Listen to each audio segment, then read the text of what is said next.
नमस्ते विद्यार्थियों, आज सीटेट पेपर 1 के लिए हमें पढ़ना है हिंदी पेडागोजी शिक्षण शास्त्र। पहला है अधिगम एवं अर्जन। इसे इंग्लिश में बोलते हैं लर्निंग एंड एक्वाजिशन। अधिगम का अर्थ होता है सीखना एवं अर्जन का अर्थ होता है अर्जित करना या ग्रहण करना। भाषा अधिगम से तात्पर्य उस प्रणाली से है जिसमें बच्चा स्वयं प्रयास करता है तथा उसके लिए कुछ आवश्यक परिस्थितियां होती है। अधिगम विद्यालय या किसी संस्था में होता है।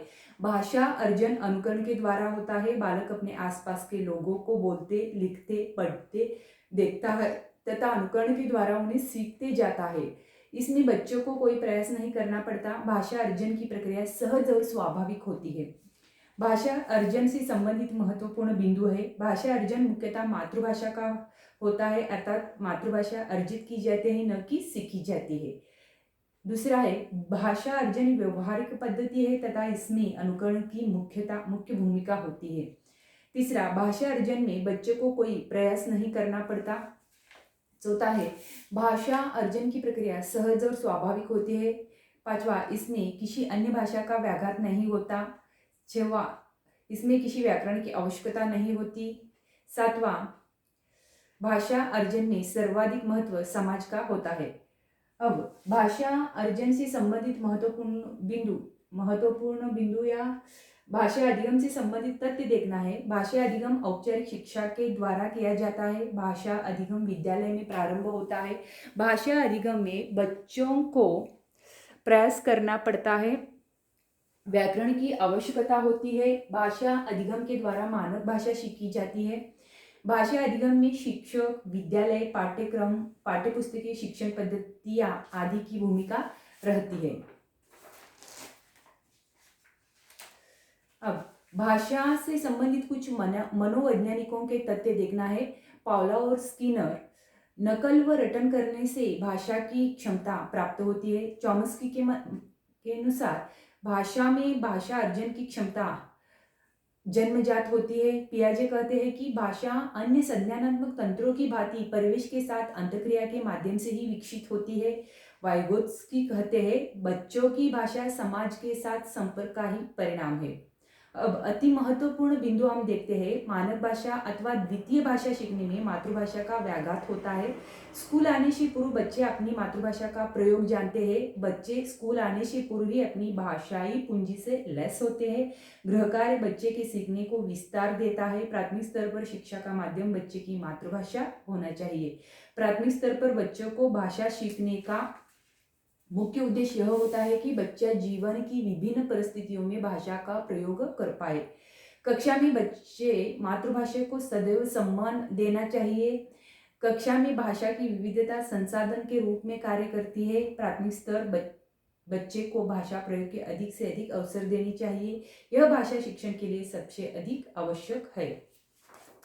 अब हमें भाषा शिक्षण की सिद्धांत देखना है। भाषा शिक्षण के सिद्धांत। विद्यार्थियों, अब हमें भाषा शिक्षण के सिद्धांत देखना है।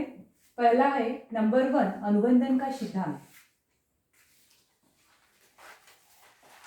शैशवावस्था में जब बच्चा किसी शब्द को सीखता है तो वह उसके लिए अमूर्त होता है, इसलिए किसी मूर्त वस्तु से उसका संबंध जोड़कर उन्हें शब्द सिखाया जाता है। जैसे दूध शब्द बोलने के साथ साथ उसे दूध भी दिखाया जाता है। दूसरा है अनुकरण का सिद्धांत, थ्योरी ऑफ इमिटेशन। बालक अपने परिवार या समाज में बोली जाने वाली भाषा का अनुकरण करके भाषा अर्जित करता है। इसलिए यदि परिवार या समाज में त्रुटिपूर्ण भाषा का प्रयोग होता है तो बच्चा भी त्रुटिपूर्ण भाषा ही सीखता है। तीसरा है अभ्यास का सिद्धांत। थॉर्नडाइक ने कहा है भाषा का विकास अभ्यास पर निर्भर करता है। भाषा बिना अभ्यास के न तो सीखी जाती है और न ही उसकी कुशलता को बरकरार रखा जा सकता है। इनके अलावा भी भाषा के कई अन्य छोटे 2 सिद्धांत हैं, परंतु ये ज्यादा महत्वपूर्ण है। अब भाषा सीखने के साधन, अनुकरण है। नंबर 2 खेल है। नंबर 3 कहानी सुनना है। नंबर 4 वार्तालाप तथा बातचीत है। नंबर 5 प्रश्नोत्तर है। अब महत्वपूर्ण बिंदु देखते हैं। भाषा सिखाने के लिए ऐसी गतिविधियां करानी चाहिए जिससे बच्चे को भाषा प्रयोग एवं अभिव्यक्ति के अधिक से अवसर मिले। दूसरा है भाषा सीखने का व्यवहारवादी दृष्टिकोण अनुकरण पर बल देता है। तीसरा है भाषा शिक्षण में सबसे अधिक महत्वपूर्ण भाषा प्रयोग के अवसर देना है। नंबर 4 है भाषा शिक्षण की प्रक्रिया अन्य विषयों की कक्षा में भी चलती रहती है क्योंकि किसी भी विषय को पढ़ाने के लिए संप्रेषण की आवश्यकता होती है। नंबर 5 है भाषा शिक्षण में कविता कहानियों का प्रयोग करना चाहिए ताकि बच्चे भाषा सीखने में रुचि ले। कहानी कविता नाटकों का प्रयोग कक्षा के रूप में निम्न उद्देश्यों की पूर्ति करता है। नंबर 1 है बच्चों को इसमें आनंद आता है। नंबर 2 है बच्चे विषय में रुचि लेते हैं। नंबर 3 है बच्चे अपनी संस्कृति को जानते हैं और शब्द भंडार कल्पना शक्ति चिंतन सृजन आदि कौशलों को विकास करते हैं। इस तरह हम भाषा शिक्षण के सिद्धांत को देखे हैं। अब नंबर 3 है अब हम भाषा के कार्य एवं इसके विकास में बोलने और सुनने की भूमिका देखते हैं। भाषा के कार्य भाषा व्यक्ति को अपनी आवश्यकता इच्छा भावनाएं आदि अभिव्यक्त करने में सहायता करती है। दूसरों का ध्यान अपनी ओर आकर्षित करने के लिए हम भाषा का उपयोग करते हैं। सामाजिक संबंध बनाने के लिए हम भाषा का प्रयोग करते हैं। नए ज्ञान की प्राप्ति के लिए भाषा बहुत ही आवश्यक है। शिक्षा प्राप्त करने के लिए भाषा की आवश्यकता होती है।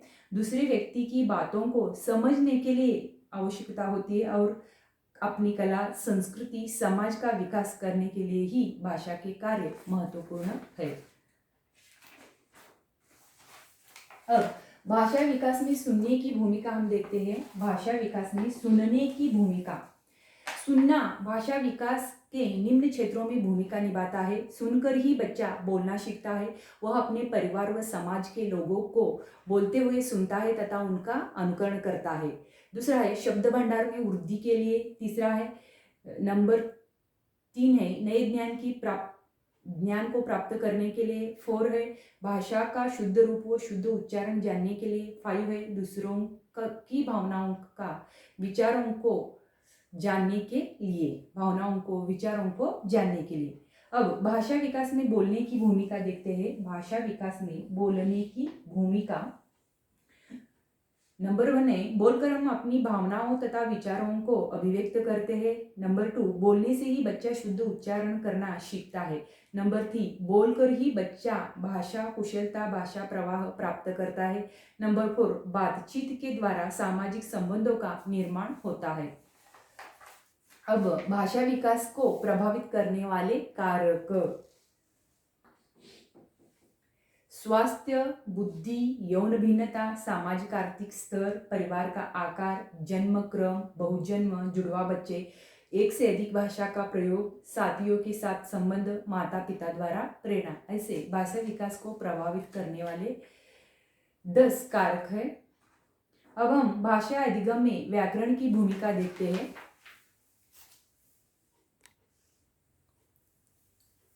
विद्यार्थी अब हम भाषा अधिगम में व्याकरण की भूमिका देखते हैं। भाषा अधिगम में व्याकरण की भूमिका। भाषा का व्याकरण ही भाषा का मूल रूप होता है। व्याकरण के बिना भाषा का अस्तित्व समाप्त हो जाएगा। भाषा में सदैव परिवर्तन होता रहता है। भाषा के इस परिवर्तन पर नियंत्रण रखने का कार्य व्याकरण ही करता है। व्याकरण से भाषा में शुद्धता आती है। व्याकरण से विभिन्न ध्वनियां व विभिन्न शब्द रूपों का ज्ञान होता है। व्याकरण के बिना भाषा शिक्षण एक कठिन कार्य है। बच्चों को भाषा के नियम सीखने के लिए व्याकरण की आवश्यकता होती है। अब हम कुछ नोट्स देखेंगे। प्राथमिक स्तर पर बच्चों को व्याकरण नहीं पढ़ाया जाता है परंतु शिक्षक को व्याकरण का ज्ञान होना आवश्यक होता है। उच्च प्राथमिक स्तर पर व्याकरण शिक्षण प्रारंभ हो जाता है। अब हम व्याकरण शिक्षण की विधियां देखते हैं। व्याकरण शिक्षण की विधियां पहली है निगमन विधि। देखो उसे डिडक्टिव मेथड कहते हैं। यह विधि रटने पर आधारित होती है। इसमें शिक्षक छात्रों को या तो मौखिक रूप से भाषा का नियम बता देता है या फिर लिखित रूप में पुस्तक आदि नियम दे देता है तथा विद्यार्थी उन नियमों या सिद्धांतों को रट लेते हैं। इस विधि में चिंतन, निरीक्षण, उपयोग आदि का अभाव होता है। अब हम आगमन विधि देखेंगे। आगमन विधि यह एक व्यवहारिक विधि है। इसमें बच्चे कुछ उदाहरणों के आधार पर स्वयं नियम बनाते हैं। इस विधि में बच्चे निम्न चरणों से गुजरते हैं। सर्वप्रथम बच्चों के सामने उदाहरण प्रस्तुत किए जाते हैं। बच्चे उन उदाहरणों का निरीक्षण करते हैं। निरीक्षण के दौरान बच्चों को जो समानताएं मिलती है वे उन्हें नियम के रूप में स्वीकार करते हैं। इससे सामान्यीकरण कहते हैं। अंत में वे उन नियमों का परीक्षण करते हैं। अब नंबर 3 है प्रयोग विधि। प्रयोग विधि एक्सपेरिमेंट मेथड, इसे क्या कहते हैं? Experiment method. यह विधि आगमन विधि से मिलती जुलती है। इसमें आंकड़ों, उदाहरणों का प्रयोग करके निष्कर्ष निकाले जाते हैं। और अगला है भाषा संसर्ग विधि। भाषा संसर्ग विधि, इस विधि में बच्चों को विद्वान लेखकों की वृत्तियां तथा पुस्तकें पढ़ाई जाती है ताकि बच्चे भाषा के सही रूप को जान सके। अब प्रत्यक्ष विधि है, इसे डायरेक्ट मेथड कहते हैं। इस विधि में बच्चों को प्रत्यक्ष अनुभव प्रदान किए जाते हैं, अर्थात बच्चों का विद्वान लेखकों तथा वे लोग जिन्हें भाषा पर पूर्ण अधिकार हो वे बातचीत के अवसर प्रदान किए जाते हैं। यह विधि अनुकरण पर आधारित है। यह एक व्यवहारिक दृष्टिकोण है। अब है खेल विधि। खेल विधि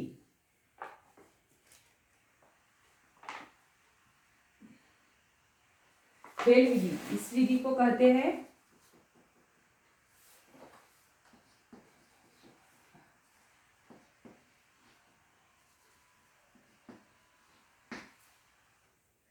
इस विधि में बच्चे सबसे ज्यादा रुचि लेते हैं। खेल के माध्यम से बच्चों की शब्द भेद, लिंग भेद, वचन, संज्ञा आदि सिखाए जा सकते हैं। अब हम भाषा विविधता वाले कक्षा कक्ष की समस्याएं देखते हैं। अब हम भाषा विविधता वाले कक्षा कक्ष की समस्याएं देखते हैं। उसमें भाषा विविधता, लैंग्वेज डाइवर्सिएशन ऐसा कहते हैं। भाषा विविधता को बहुभाषिकता भी कह सकते हैं। भारत एक बहुभाषिक देश है। यहाँ हर क्षेत्र में अलग अलग भाषाएं बोली जाती है। जब एक ही कक्षा में अलग अलग स्थानों से बच्चे आते हैं तो उनकी मातृभाषाएं अलग अलग होती है। ऐसी कक्षा को भाषा विविधता वाली कक्षा कहा जाता है। समस्याएं या चुनौतियां देखो। नंबर 1, यदि बच्चे की मातृभाषा हिंदी नहीं है तो उसे हिंदी पुस्तकें पढ़ने व समझने में समस्या हो सकती है। नंबर 2 है सभी बच्चों के भावों को समझना शिक्षक के लिए कठिन हो सकता है। नंबर 3 है शिक्षक को इस योग्य बनना होता है कि वह प्रत्येक बच्चे की अभिव्यक्ति को समझ सके। नंबर 4, बच्चे एक दूसरे से बात करने में झिझकते हैं क्योंकि उनकी भाषाएं अलग अलग है। भाषा विविधता के लाभ हम देखते हैं। भाषा विविधता के लाभ, यद्यपि भाषा विविधता वाली कक्षा में कुछ चुनौतियों का सामना करना पड़ता है परंतु फिर भी इसके कुछ लाभ है। नंबर 1, भाषा विविधता या बहुभाषिकता कक्षा में एक संसाधन के रूप में कार्य करती है। नंबर 2, बच्चों के अन्य भाषाओं के शब्दों को जानने का अवसर मिलता है। 3, शब्द भंडार में वृद्धि होती है। अब भाषा कौशल्य देखते हैं।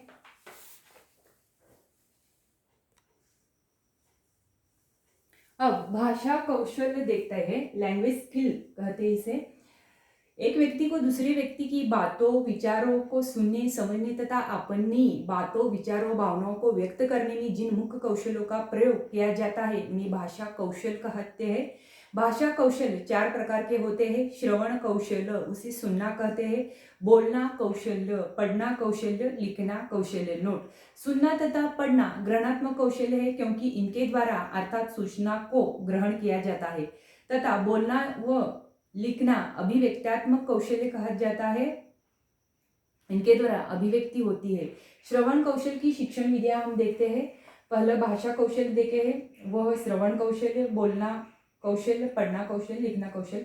अब श्रवण कौशल की शिक्षण विधियां सस्वर पठन, प्रश्नोत्तर, कहानियां और श्रुतलेखन। पहला है सस्वर वाचन। छात्र अध्यापक तथा किसी अन्य छात्र को बातचीत करते हुए सुनता है। नंबर 2 प्रश्नोत्तर, इसमें शिक्षक छात्रों से प्रश्न पूछते हैं। नंबर 3 कहानी सुनना। नंबर 4 श्रुत लेखन, इमला, इसमें शिक्षक सामग्री को मौखिक रूप से बोलता है तथा छात्र सुनकर उसे लिखता जाता है।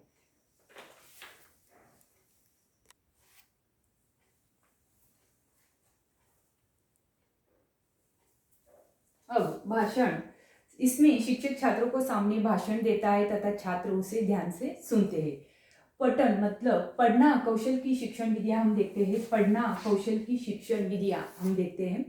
शिक्षक द्वारा छात्रों को वर्णबोध कराना, उच्चारण करवाना, संपूर्ण अंश विधि। इस विधि के अनुसार पहले बच्चों को संपूर्ण वाक्य सिखाना चाहिए, उसके बाद शब्द तथा वर्ण, इसे वाक्य विधि भी कहते हैं। अगला है अनुकरण विधि। इसमें शिक्षक बच्चों के सामने एक एक शब्द पढ़ता है तथा बच्चे उसका अनुकरण करते हुए पढ़ते जाते हैं। पठन के प्रकार, पहला है सस्वर पठन। नंबर 1 सस्वर पठन, स्वर सहित अर्थात आवाज के साथ बोल बोलकर पढ़ते हुए अर्थ ग्रहण करने का सस्वर पठन कहा जाता है। यह पठन बच्चों को वर्णमाला सिखाने में सर्वाधिक उपयोगी है। नंबर 2 है आदर्श पठन। भाषा के संपूर्ण शुद्ध रूप, गति, यति, आरोह, अवरोह, स्वरागत व बालागत आदि को ध्यान में रखकर जो पठन किया जाता है वह आदर्श पठन कहलाता है। यह मुख्यतः शिक्षक या भाषा विद्वानों द्वारा होता है। नंबर 3 मौन पठन, जब लिखित सामग्री को बिना आवाज के चुपचाप मन ही मन में पढ़ते हैं तो उसे मौन पठन कहते हैं। ऐसा पठन गहन अध्ययन तथा अर्थ को गहनता से समझने के लिए किया जाता है। नंबर 4 है गंभीर पठन। नंबर 4 है गंभीर पठन, नए ज्ञान की प्राप्ति के लिए या भाषा पर अधिकार प्राप्त करने के लिए जो पठन किया जाता है उसे गंभीर पठन कहते हैं। नंबर 5 है द्रुत पठन, सीखी हुई भाषा का अभ्यास करने के लिए, आनंद को लिए, साहित्यिक जानकारी के लिए ऐसा पठन किया जाता है। नंबर 6 है वैयक्तिक पठन, एक व्यक्ति द्वारा किया जाने वाले सस्वर पठन को वैयक्तिक पठन कहते हैं। यह सस्वर पठन का भाग है।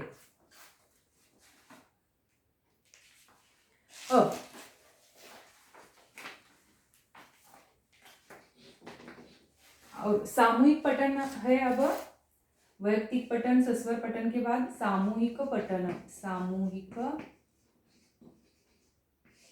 पठन, 2 या 2 से अधिक छात्रों द्वारा सस्वर पठन को सामूहिक पठन कहते हैं। यह भी सस्वर पठन का भाग है। अब बोलना मौखिक अभिव्यक्ति कौशल की शिक्षा विधियां देखना है। अब बोलना मौखिक अभिव्यक्ति कौशल की शिक्षा विधियां, मौखिक अभिव्यक्ति कौशल की शिक्षा विधियां 2 या 2 से अधिक छात्रों द्वारा सस्वर पठन की सामूहिक पठन कहते हैं। सस्वर पठन को सामूहिक पठन कहते हैं। यह भी सस्वर पठन का भाग है। बोलना मौखिक अभिव्यक्ति कौशल की शिक्षा विधियां है। बोलना मतलब मौखिक अभिव्यक्ति कौशल की शिक्षा विधियां है। पहला है बातचीत, मतलब बातचीत, वार्तालाप करना, सस्वर पठन करना, प्रश्नोत्तर करना, कहानी सुनना व सुनाना, बोलने के अवसर प्रदान करना, चित्र वर्णन करना, चित्र में क्या क्या विशेषता है बताने के लिए छात्र को प्रेरित करना, वाद विवाद करना, डिस्कशन कहते हैं उसे हम। भाषण, बच्चों को भाषण देने के लिए प्रोत्साहित करना, नाटक, रंगमंच में बच्चों की सहभागिता इत्यादि। अब लेखन कौशल की शिक्षण विधियां देखते हैं। लेखन कौशल की शिक्षण विधियां में मॉन्टेसरी विधि है। मैडम मरियम मॉन्टेसरी ने संवेदनाओं को बहुत महत्व दिया है। इस विधि में बच्चों को पहले से लिखित शब्दों, अक्षरों के ऊपर अंगुली फेरने के लिए प्रेरित करते हैं। शिक्षक इसमें बच्चे की सहायता करता है।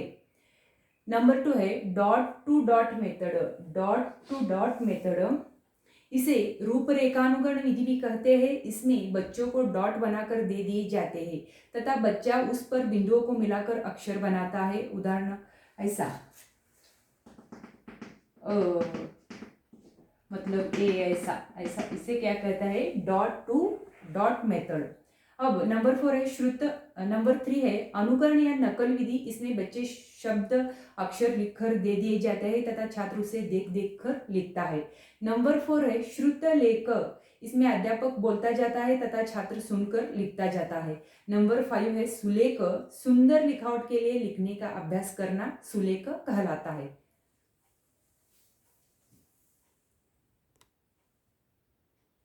और नंबर 6 है अनुलेख। अनुकरण या नकल विधि देखे है, श्रुतलेख देखे है, सुलेख देखे है। नंबर 6 है अनुलेख। सुंदर लिखावट के लिए पहले से लिखे या छपे सुंदर अक्षरों या शब्दों को देखकर लिखना और अभ्यास करना अनुलेख कहलाता है। अब लेखन कौशल की शिक्षण विधियां। नंबर 1 मॉन्टेसरी विधि, number 2 dot to dot method, number 3 अनुकरण या नकल विधि, नंबर 4 श्रुतलेख, नंबर 5 सुलेख और नंबर 6 अनुलेख। अब मूल्यांकन देखना है, इवैल्यूएशन।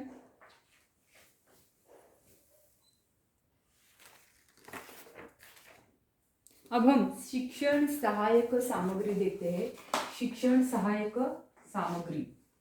जब एक शिक्षक कक्षा में अध्यापन करता है तो वह बच्चों की अवधारणा समझाने के लिए विभिन्न प्रकार की सामग्रियों का प्रयोग करता है, जैसे श्यामपट्ट, पाठ्यपुस्तक, चार्ट, चित्र, फ्लैश कार्ड, स्लैब, समाचार पत्र, कंप्यूटर आदि। इन सामग्रियों की शिक्षण सहायक सामग्रियों को शिक्षण सहायक सामग्री कहा जाता है। अब शिक्षण सहायक सामग्री के उद्देश्य एवं लाभ महत्व देखते हैं।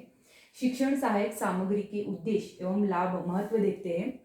शिक्षक के लिए पाठ को समझाने में सहायता मिलती है। नंबर 2 छात्र पाठ में रुचि लेते हैं। नंबर 3 छात्रों की सीखने की गति बढ़ जाती है। नंबर 4 छात्र अधिक क्रियाशील रहते हैं। नंबर 5 छात्रों की सहभागिता बढ़ जाती है।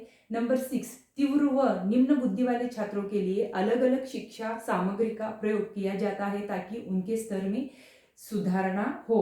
नंबर 7 है जटिल कठिन विषयों को आसानी से समझाया जा सकते हैं। 8 बालक को ध्यान केंद्रित रखने के लिए। नंबर 9 अमूर्त संकल्पनाओं को समझाना। इस तरह शिक्षण सहायक सामग्री के प्रकार हम अब देखते हैं। शिक्षण सहायक सामग्री के प्रकार। पहला प्रकार है दृश्य साधन। पहला प्रकार है दृश्य साधन।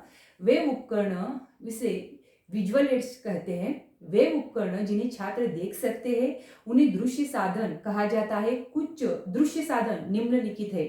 फॉर एग्जाम्पल नंबर 1 श्यामपट्ट, निदर्शन बोर्ड, कहानी चित्रण, सूचना पट, नमूने, मॉडल, मानचित्र, नक्शा, प्लानर बोर्ड, संग्रहालय, वास्तविक पदार्थ एक्सेट्रा। अब सेकंड है श्रव्य सामग्री। श्रव्य सामग्री उसे कहते हैं ऑडियो एड्स। वे उपकरण जिन्हें छात्र सुन सकते हैं उन्हें श्रव्य साधन कहते हैं। कुछ श्रव्य साधन निम्नलिखित है। Number 1 tape recorder, 2 radio, 3 gramophone, 4 recording.